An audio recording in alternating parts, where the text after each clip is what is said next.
Buenos días, mis estimados estudiantes. Espero se encuentren bien. Hoy, en la mañana de hoy, estamos para dar inicio al módulo 2, que es entramado parte 1. Recuerden que este módulo se comprende de lo que es entramados, armaduras y vigas. Entonces, vamos a iniciar la clase de entramados diciendo que la estática del cuerpo rígido es equilibrio en reposo o condiciones de fuerza. Es decir, cuando yo hablo de estática de cuerpo rígido es porque está en equilibrio porque el cuerpo está en equilibrio en reposo y porque tiene condiciones de fuerza. Esas condiciones de fuerza van a ser sumatoria de las fuerzas en R igual a cero y sumatoria de momentos respecto a un punto igual a cero. P es punto del sistema, ¿correcto? Es más, fíjate que nosotros habíamos trabajado en nuestro primer este módulo, lo que era sistemas equivalentes de fuerzas y centroides, y decíamos que de manera vectorial la fuerza resultante se calculaba como la suma de todas las fuerzas que estaban involucradas en un sistema, y que esa fuerza resultante iba a ser el producto de toda la suma, que van de los I igual a 1 hasta N de las fuerzas F vectorial en I. ¿Ok?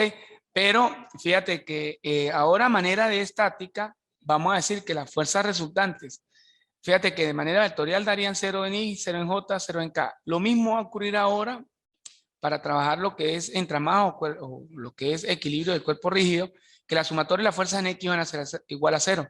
La sumatoria de las fuerzas en Y van a ser igual a 0. La sumatoria de las fuerzas en Z van a ser igual a ¿quién?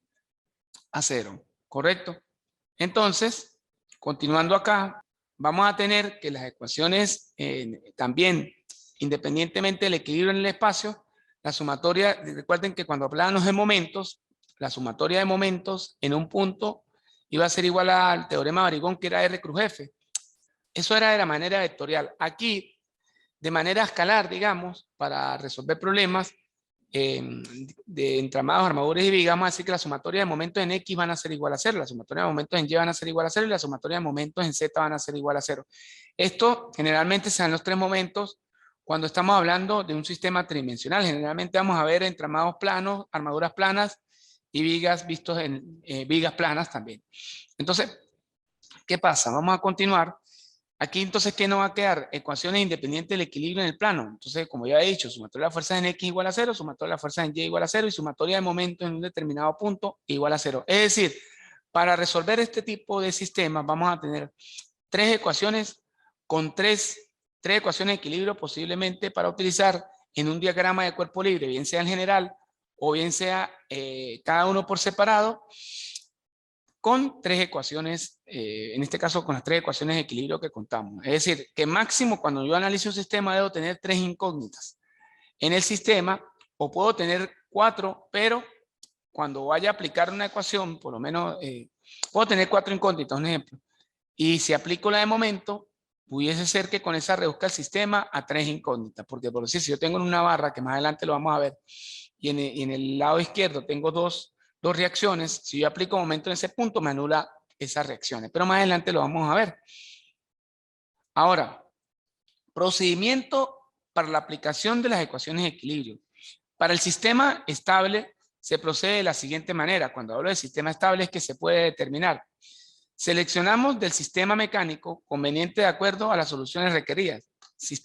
Entiéndase por sistema mecánico que está referido a un cuerpo o a una combinación de cuerpos conectados entre sí, los cuales pueden aislarse para su estudio. Es decir, cuando hablamos de un sistema mecánico, un entramado, es porque imagínense que yo tenga un sistema de barras que estén atornillados por un perno, llámese perno, tornillo más tuerca, y entonces yo lo comienzo a destornillar y me queda cada barra por separado. Entonces, ¿qué pasa? Esto, cuando hablo de mecanismo, es que se pueden separar y estudiar cada barra por separado. Es decir, a cada barra le puedo aplicar las tres ecuaciones de equilibrio, que es sumatoria de la fuerza en X, sumatoria de la fuerza en Y y sumatoria de momentos en un punto igual a 0. Segundo, se procede a dibujar el diagrama de cuerpo libre del sistema mecánico seleccionado. Se debe tomar en cuenta peso, conexiones a tierra o vínculo, aplicando la tercera ley de Newton.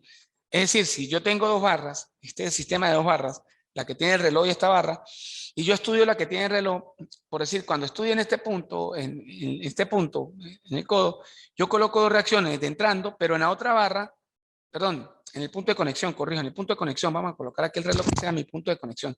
Si yo estudio las barras en el punto de conexión, cuando las reacciones que se me producen en esta barra van a ser dos, y las puedo colocar una hacia la derecha y una hacia la izquierda, que ya vamos a ver los tipos de apoyo. Pero cuando yo estudie la otra, debo colocarlas en sentido contrario. Por eso dice que aplicando la tercera ley de Newton. Definición del sistema de referencia. Bueno, ya sabemos que como vamos a calcular, a trabajar en el plano va a ser X y ¿quién? Y Y. Y posteriormente, aplicación de las ecuaciones de equilibrio. Fíjate, un ejemplo. Para el sistema mecánico mostrado, determinar las fuerzas necesarias para mantener el sistema en equilibrio y normales en el punto A, C, D y E. Datos, nos dan como datos lo que es radio del disco, longitud de la barra, ángulo alfa, peso, disco barra y asumir los contactos lisos. Entonces, ¿qué pasa? Aquí, este sistema, yo tengo un disco acá, tengo una barra L, tengo los puntos A, B, E, S, D y tengo el ángulo alfa y tengo una fuerza que está aplicada en rojo hacia la derecha. ¿Qué es lo que ocurre? Que cuando yo haga el diagrama de cuerpo libre de la barra, la fuerza que estaba aquí aplicada en la derecha, mírenla aquí, ¿qué se me produce? Cuando yo tengo una barra en contacto con una barra o un elemento que está en simple contacto, me produce una normal perpendicular a la superficie de estudio. ¿Qué pasa? Esta barra tiene un peso, entonces yo este W lo voy a dibujar justo en la mitad de la barra. ¿Qué pasa? De este lado tenemos un disco, pero entre la barra y el disco se produce un punto de contacto y produce una normal de entrando al cuerpo de estudio perpendicular a la superficie de apoyo. Fíjate que el ángulo que forma la horizontal con la inclinada es el mismo que forma la vertical con la perpendicular, que es la normal. ¿Qué pasa? Al aplicar sumatoria de momentos en A igual a 0, cuando aplico momentos, digo momento en A, me va a quedar L, longitud L sub I, por la normal, gira en sentido, fíjate que sería brazo por fuerza perpendicular, en este caso queda por la normal directamente, y queda girando en contra de las agujas del reloj en este sentido. Entonces significa que me va a quedar L sub I por N sub E. ¿Qué es lo que pasa con esta? Como la fuerza FW respecto a mi sistema de referencia X y Y está totalmente vertical, entonces yo la traslado para acá, la bajo, busco el brazo, como está vertical, busco el brazo horizontal en dirección perpendicular al punto. Es decir, va a girar en contra de las agujas del reloj, va a ser L medio por el coseno de alfa por W sub E igual a ¿quién? Igual a 0. Y de acá vamos a despejar ¿qué? La normal es sub E. Entonces la normal sería, este que está negativo pasa para acá como L medio por el coseno de alfa por WL igual a 0. Fíjate que esta FW, hago la aclaratoria, la traslado para acá, ¿ok? Entonces este brazo va a ser L medio, que es la mitad, lo que es la mitad de la barra, entre 2 por el coseno del ángulo, porque la estoy descomponiendo en el eje horizontal. Entonces en sub E me queda L sub E por el coseno de alfa por W entre 2 veces L sub I. Fíjate que ahora vamos a hacer diagrama de cuerpo libre de la barra. Continuamos aquí, continuamos con el diagrama de cuerpo libre de la barra. Ahora vamos a hacer sumatoria, aplicar lo que es la sumatoria de las fuerzas en X. Igual a 0, entonces me va a quedar. Vamos a tomar todas las que están paralelas al sistema de referencia en X, va a quedar la normal positiva. Esta que está aquí, que es la normal, que está perpendicular al cuerpo de estudio, la descompongo en el eje ¿qué? En el eje horizontal. Entonces me va a quedar menos la normal, este cateto adyacente, este cateto ¿qué? Opuesto, me va a quedar menos la normal por el seno de alfa igual a 0. O sea, que la fuerza va a ser igual a la normal sub E por el seno de ¿quién? Del ángulo alfa, ¿correcto? Bueno, vamos bien por allí. Ahora me queda aquí que hago sumatoria de las fuerzas en Y y vamos a sumar todas las que están paralelas al eje Y. Por lo menos aquí está la normal sub A más N sub E por el coseno de alfa.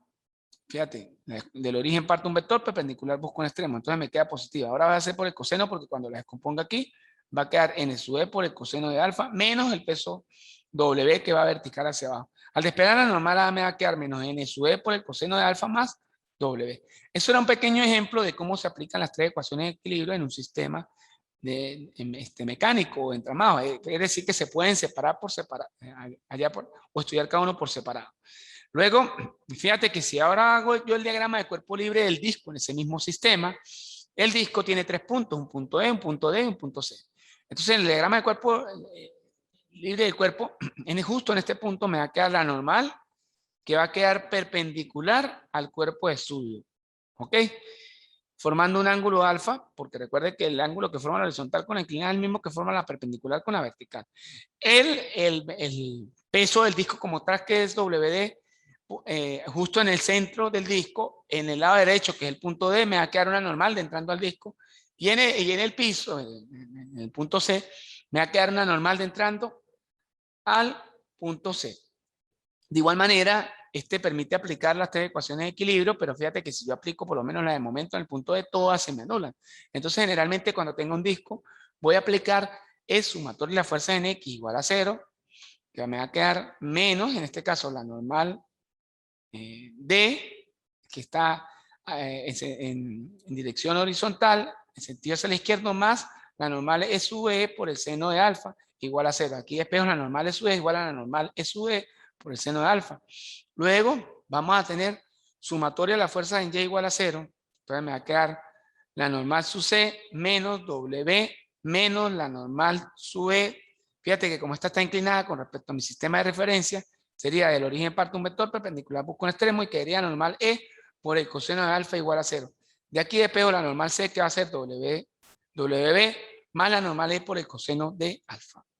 Luego, visto ya la aplicación y el desglose de cada uno de los elementos mecánicos que formaba ese mecanismo entramado, vamos a ver qué son los vínculos. Son elementos mecánicos que restringen un movimiento de los cuerpos.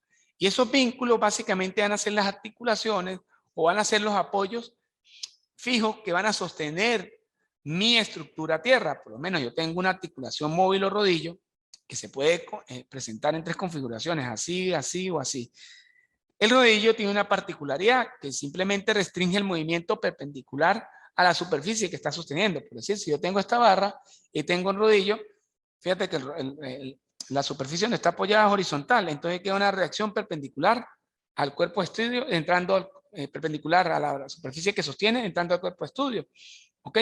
Entonces, si el rodillo fuera estaba inclinando, queda perpendicular a la superficie de apoyo. Es decir, como estos patines están aquí y le está sosteniendo básicamente un punto un cuerpo horizontal, entonces va a quedar una dirección perpendicular entrando al cuerpo de estudio, queda totalmente vertical en este caso. Por eso que nos pusimos una suye.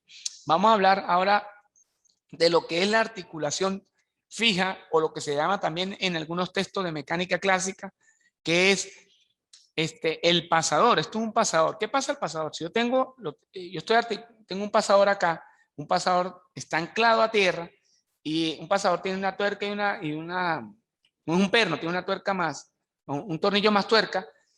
¿Qué pasa? Que él no me permite el movimiento horizontal ni me permite el movimiento vertical. Fíjate que cuando él restringe o las reacciones sean producto de las restricciones de la barra. Es decir, si él me restringe el movimiento horizontal, entonces yo voy a tener una reacción en el eje ¿quién? En el eje X. Pero si él me restringe un movimiento vertical, voy a tener una reacción en Y. Entonces, por cada restricción se da una reacción. Vamos a tener lo que es el empotramiento, que él restringe. Fíjate, en un empotramiento es cuando yo tengo una columna, un ejemplo, o tengo una viga sostenida. Si tengo una columna, ella no se puede mover ni para la derecha, ni para la izquierda, ni para arriba, ni para abajo, ni puede girar. Entonces, por eso en el ejemplo del empotramiento, me restringe el movimiento horizontal, me restringe el movimiento vertical y me restringe el momento. Entonces, fíjate que vamos a tener lo que es la rótula. La rótula me restringe lo que son los tres movimientos en el espacio, en X, en Y y en Z. Vamos a tener lo que es biela o corredera lisa. La corredera lisa es como lo que nosotros tenemos cuando utilizamos una persiana no, una cortina movible que arriba tiene una corredera. ¿Qué es una correa lisa? Que tiene un riel y tiene un eje, un elemento móvil, que es el eje aquí, este eje punto negro. Cuando yo analizo por separado lo que es el riel, justo en este punto me va a producir una normal perpendicular allí, entrando al cuerpo de estudio. Pero si ahora yo analizo lo que es el cuerpo móvil, aquí va a tener una fuerza P, que es esta roja, y va a quedar una normal de entrando ahora a la barra. Fíjate que cuando estudio lo que es la correa, queda entrando a la correa, pero cuando estudio este cuerpo, va a quedar de entrando al cuerpo, por la tercera ley de Newton, de lo que es la ley de acción y reacción. Ahora, cuando hago el análisis de la polea lisa, yo voy a tener una representación. ¿Qué pasa? Yo tengo una polea, cuando yo corto me queda una tensión, pero cuando analizo su apoyo fijo, esto va a ser un pasador. Es decir, me restringe el eje horizontal a su X, me restringe el eje vertical a su Y. Es decir, por eso es que se me van a producir dos reacciones. Ahora, cuando hablamos de la ley de Hooke, vamos a tener para resorte, muy importante esta ley, vamos a tener que la ley de Hooke va a ser la constante por la deformación del resorte. Entonces, K es constante elástica del resorte y A de X es elongación de resorte. Fíjate que esa elongación de resorte, yo creo que en su curso de física ya la vieron, va a ser longitud inicial menos longitud final, y me va a quedar que delta X va a ser esa elongación del resorte. Entonces, la constante va a estar en Newton por metro. Generalmente la constante en los problemas se lo dan. Fíjate una cosa importante, ¿no? Cuando la longitud inicial es mayor a la longitud final, el resorte va a estar a compresión, pero cuando la longitud inicial es menor a la longitud final, el resorte va a estar a atracción. Muy importante eso por allí. Ahora, estabilidad del equilibrio. Fíjate que el grado de estabilidad es el número de movimientos que puede experimentar un cuerpo en el plano o en el espacio. En este sentido se divide en lo siguiente. Yo puedo tener un sistema isoestático, puedo tener un sistema hiperestático y puedo tener un sistema hipostático. Vamos a ver cada uno por separado a continuación. En el sistema isoestático yo voy a tener, son isoestables. Grado de libertad es igual a 0. Estáticamente determinado. Número de ecuaciones igual al número de incógnitas. Es decir, fíjate que si yo hago este sistema que yo tengo aquí, yo voy a tener una incógnita, dos incógnitas, y aquí, esto es un apoyo de pasador, tengo una reacción a su X, una a su Y, y aquí tengo en este extremo una reacción perpendicular al plano, que sería una normal. ¿Cuántas incógnitas tengo? 3 incógnitas con 3, ¿qué? Ecuaciones. Vamos a tener, entonces, ¿qué es lo que me interesa de los sistemas isoestáticos? ¿Qué pasa? Que en un sistema isostático yo voy a tener, debo tener el mismo número de ecuaciones o el mismo número de incógnitas con el mismo número de ecuaciones para que sea isoestático. Ahora nosotros vamos a tener un sistema hiperostático que son sistemas estables, por supuesto, hiperestáticos son estables igual que los isostáticos. Grado de libertad es menor a 0. Fíjate que el grado de libertad aquí es igual a 0. Aquí el grado de libertad es menor a 0. Estáticamente indeterminados, es decir, fíjate que en los isoestáticos son determinados, aquí son indeterminados. Número de ecuaciones es mayor al número de incógnitas. Es decir, este sistema, fíjate que en el otro sistema tenía 3 ecuaciones con 3 incógnitas con 3 ecuaciones de equilibrio, que era sumatoria de la fuerza en X, sumatoria de la fuerza en Y y sumatoria de momentos en un punto igual a 0. Pero ahora en este sistema hiperestático, yo voy a tener en el apoyo A su X, A su Y, en el apoyo B, B su X, B su Y, y voy a tener el peso. Fíjate que ¿cuántas incógnitas tengo en el sistema? 4 incógnitas con 3 ecuaciones de equilibrio. Por eso quise que es hiperestático. Aunque les aclaro que cuando llevamos esto a la ingeniería, por lo que es el factor de seguridad, todos, absolutamente todos los sistemas son hiperestáticos en la vida real. ¿Por qué? Un ejemplo, si yo diseño un ascensor y la tensión digamos, del cable que sostiene el ascensor, de la guaya, la diseño para que me soporte 10 kilonewton. Y entonces resulta que meten bastante peso, meten de pronto una nevera con la gente, con la capacidad ya que tiene, de personas, y meten peso extra, un ejemplo. ¿Qué pasa si él me supera los 10 kilonewton? Que se revienta el cable y se tendrían que activar en este caso los frenos de seguridad, que no es lo deseado porque puede causar daños a las personas que estén dentro de la cabina del ascensor. Entonces, el factor de seguridad generalmente es del 10%. Entonces, por eso es que se debe sobrediseñar. Si yo diseño un puente, que más adelante vamos a ver puentes parabólicos, si yo diseño un puente, este puente tiene que ser hiperestático. Yo no lo puedo diseñar para una cierta capacidad y cuando pase una gandola con más pesos, se cae. Entonces, en la vida real los sistemas son hiperestáticos. Y están los hipostáticos, son sistemas inestables. Ojo, fíjate que lo que es el isoestático y lo que es el hiperestático son sistemas estables. Estos son sistemas como inestables. Los grados de libertad son mayores a 0. Fíjate que siempre se procura que los grados de libertad sean 0 o menores a 0.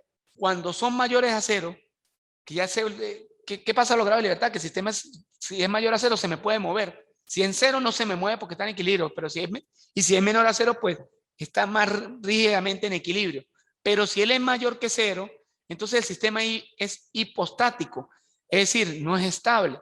Los grados de libertad son mayores a 0, existe movimiento y se aplica la segunda ley de Newton, que es fuerza igual a masa por la aceleración. Por decir, yo tengo aquí 3 rodillos y tengo una tabla, imagínense en 3D y le aplico una fuerza por este lado.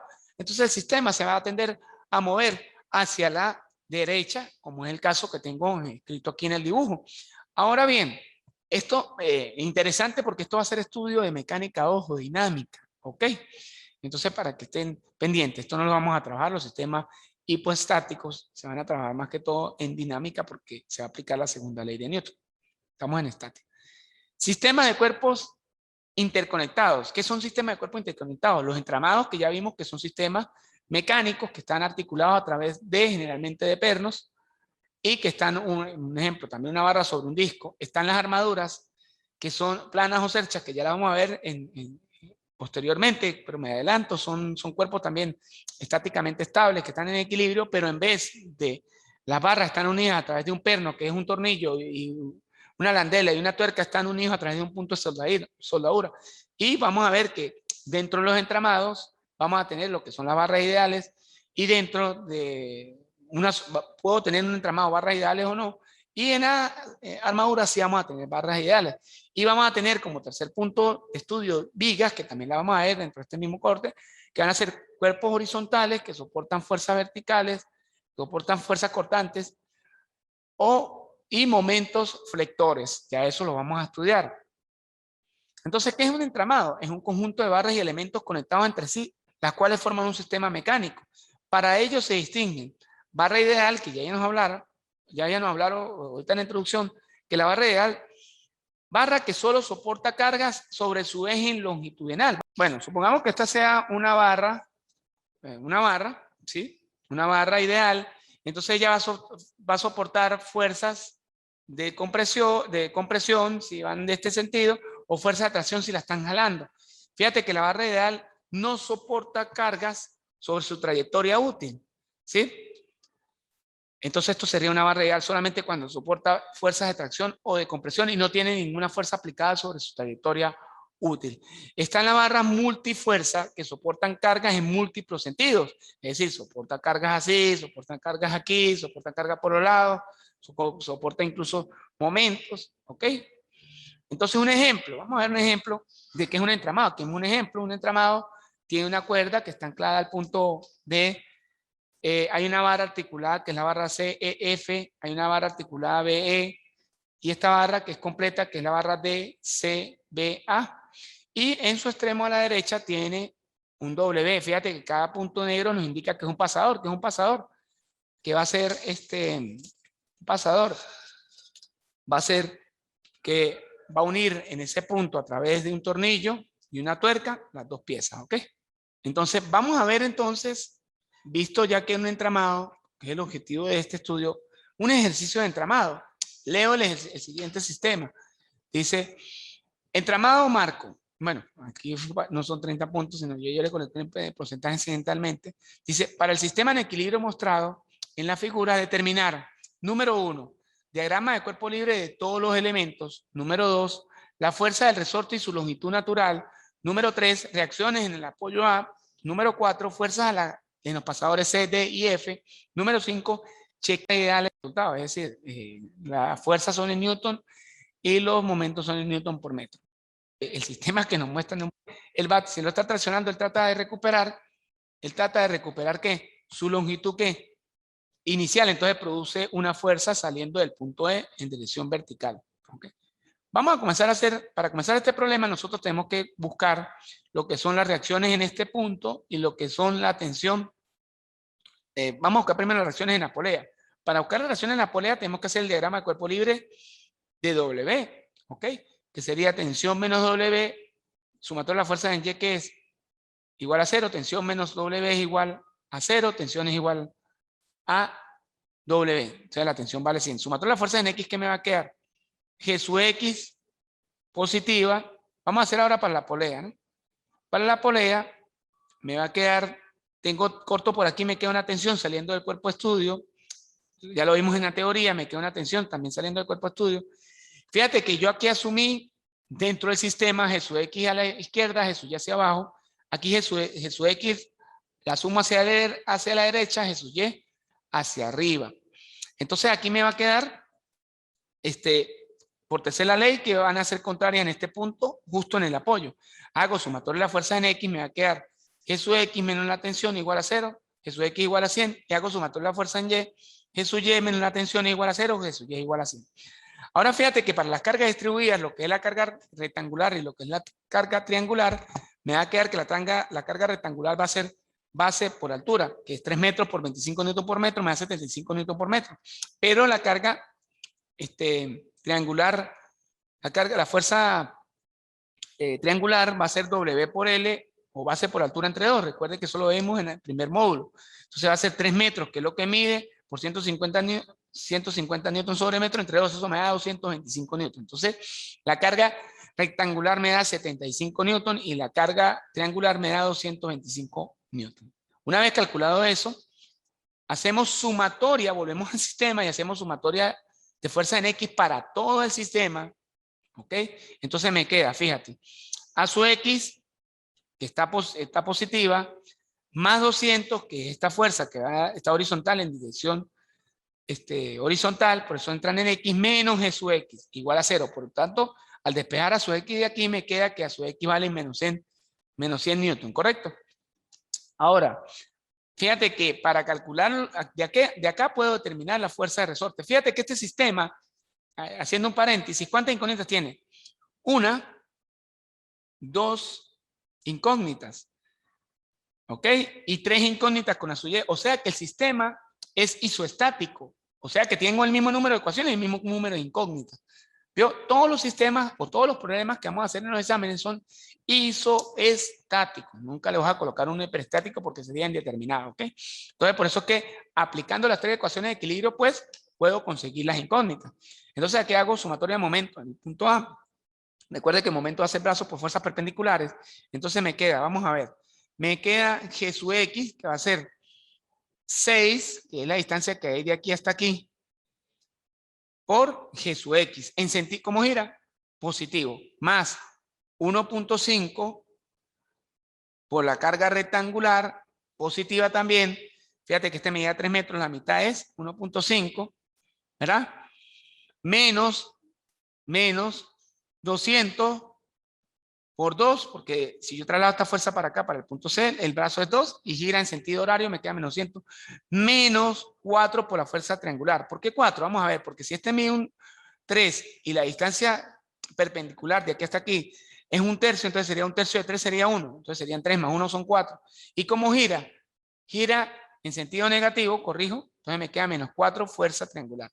¿Cuál es el objetivo de aquí? De plantear la ecuación de momento, que eliminé una de las incógnitas para poder calcular la otra, porque fíjate que si yo me planteo primero el sumatorio de las fuerzas en Y, me va a quedar A sub Y como incógnita y me va a quedar la fuerza de resorte como incógnita.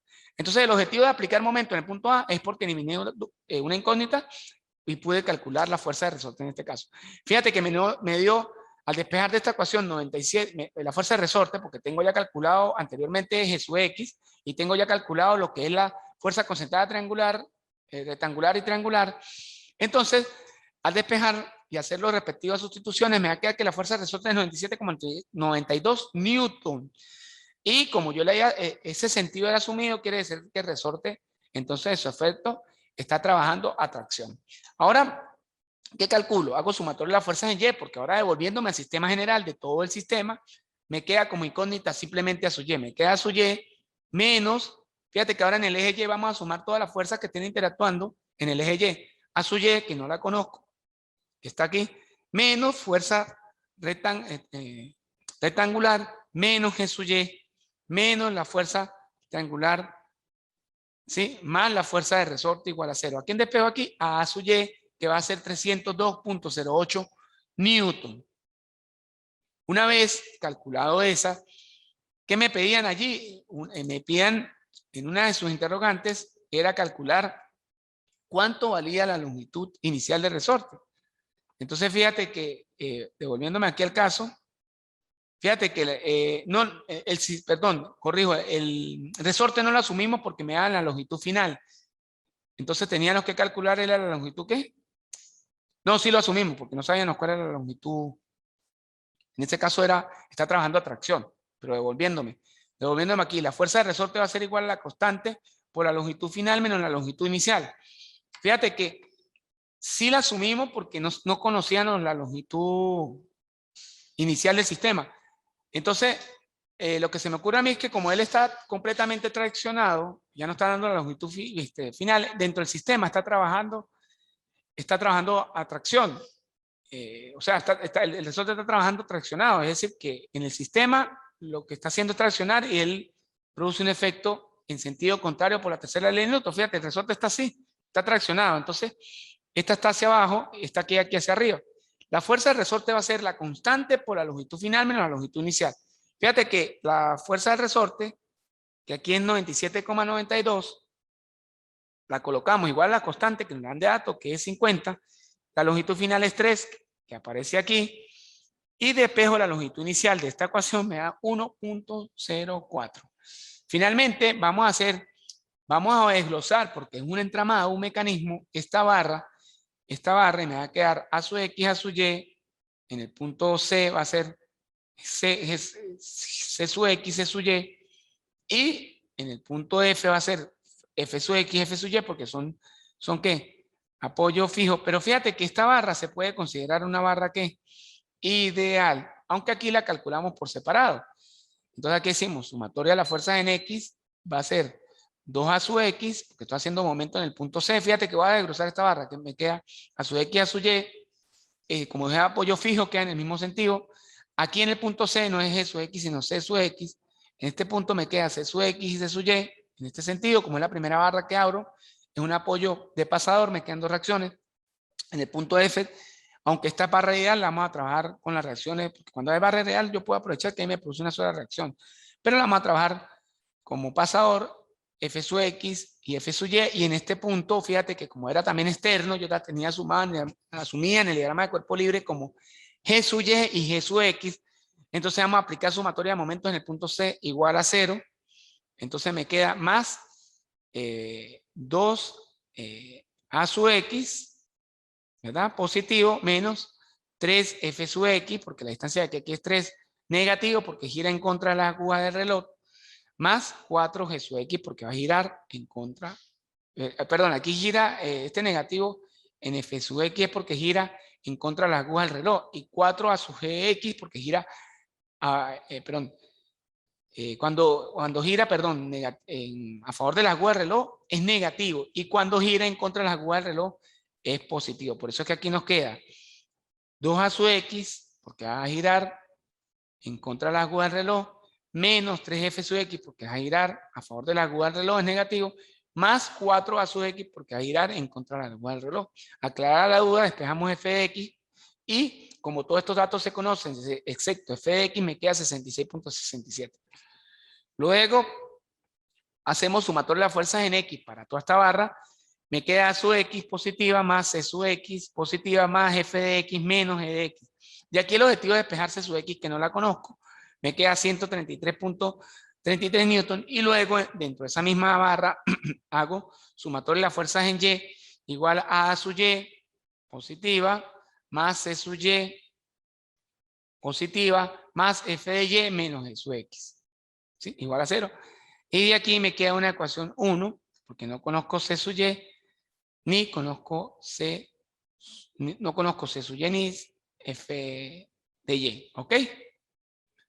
Entonces la otra ecuación, voy a decir sumatoria de la fuerza, ahora, fíjate, estudio toda la barra completa esta, la barra B, C, F, E, y aquí hago sumatoria de la fuerza en X y me queda 200, ahora estoy desarticulando la barra BCD, porque recuerda que es un mecanismo, la puedo desarticular, y me va a quedar 200, la fuerza concentrada rectangular, en este punto C me queda C sub Y y C sub X, en este punto D me queda D sub X y D sub Y, en este punto M, este punto me queda la fuerza triangular y aquí me queda la fuerza de resorte. Vamos a hacer sumatoria de la fuerza en X igual a 0, me queda 200 menos C sub X más D sub X igual a 0. Despego de sub X me da menos 66,67. Luego aplico momentos en C para este problema, me va a quedar más 1.5 por la carga rectangular positiva, más de su fíjate que de su X no produce efecto porque está en dirección al punto, más 3 de su Y porque queda girando en contra del reloj. Aquí serían 3 más 1, 4 por la carga, me queda girando negativamente por la carga distribuida triangular, más finalmente más 6 fuerzas de resorte porque queda girando o hace que mi brazo gire en contra de la aguja del reloj. De aquí el objetivo es despejar a D sub X. Cuando despejamos D sub X nos queda 66.66 newton. Y finalmente hacemos sumatoria de las fuerzas en X, me queda menos, perdón, en Y, corrijo, me quedan menos F, hacemos sumatoria de las fuerzas en Y, me queda menos carga distribuida triangular, menos F sub C, ¿verdad? Para acá, perdón, F sub C, estamos con este, no con este, sino con este diagrama, me queda menos F concentrado triangular, menos F sub Y, que es este, más D sub Y, más, menos fuerza concentrada triangular, más fuerza de resorte igual a 0 y despejo C sub Y. Fíjate que como yo tenía una incógnita, tenía una ecuación aquí donde no conocía C sub Y, que me la planteé del diagrama de cuerpo libre de la barra ideal ACFG. Entonces ahora con ese valor lo sustituyo y puedo calcular F de Y.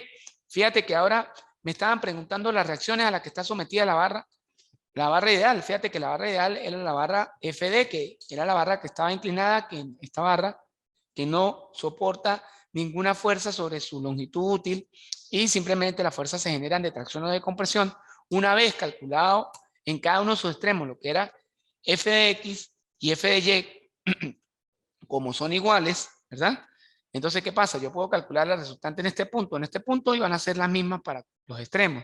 Entonces, aquí digo, resultante en el punto D va a ser, como aquí me queda una horizontal y una vertical, puedo aplicar perfectamente el teorema de Pitágoras, que es la raíz cuadrada de F sub X al cuadrado más F sub Y al cuadrado, que en su efecto va a ser 66,67 al cuadrado más 66.67 al cuadrado, y esto nos va a dar por consiguiente la raíz cuadrada de todo esto va a ser 94.29. La barra ideal, fíjate que como me dio positiva, está a tracción y nos quedaría este diagrama, ¿correcto? Entonces, bueno, muchas gracias por su atención y próximamente vamos a ver la clase de armadura. Espero haya sido de su agrado.